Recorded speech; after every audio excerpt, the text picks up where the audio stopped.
Hi, I'm Michael Polozola with the LSU AgCenter, and today I want to visit with you about garlic. I'm a Polozola, so I got to talk about garlic at some point. So anyway, when you buy garlic for planting, it's probably going to come in its whole bulb like this, but that is not how we plant garlic. You do that, you're not going to have good success, you're not going to get good multiplication, you're not going to get the most out of your planting. So what we're going to want to do is take the time to take it apart.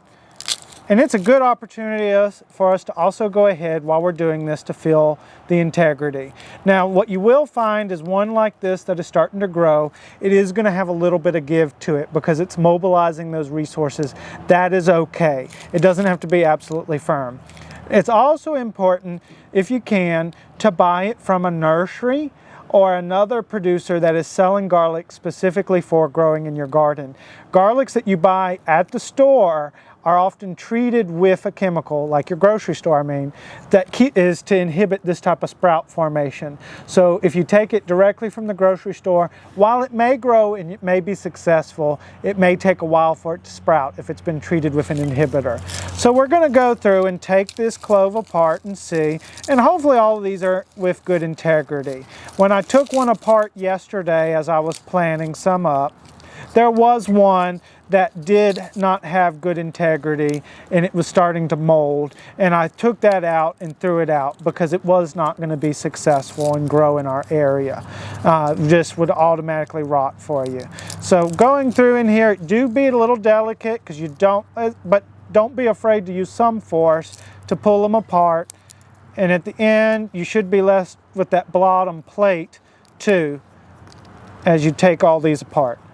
Now, unfortunately, you are going to probably smell a little bit like garlic the rest of the day after doing this, but that's okay. So you can see how many starts we got from this.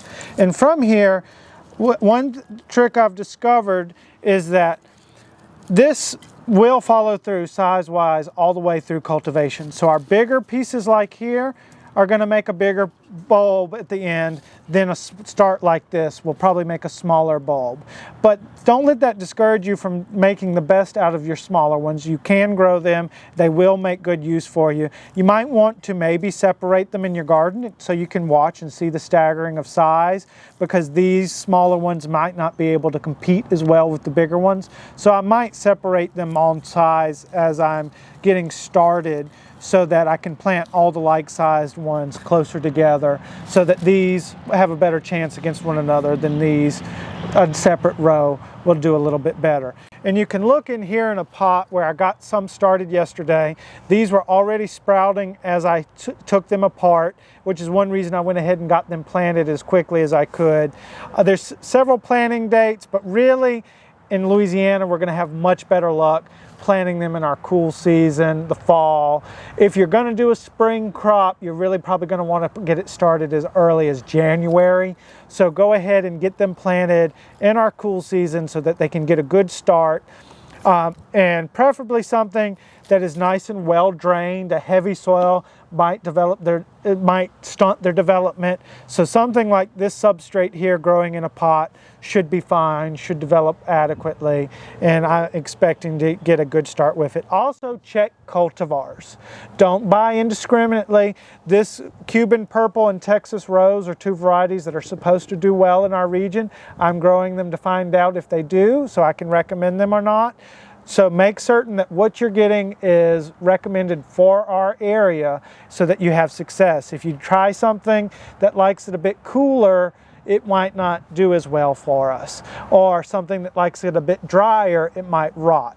So make certain to start out with recommended varieties for a fall planting date and break up your bulbs into cloves so that you can get the most out of your starts.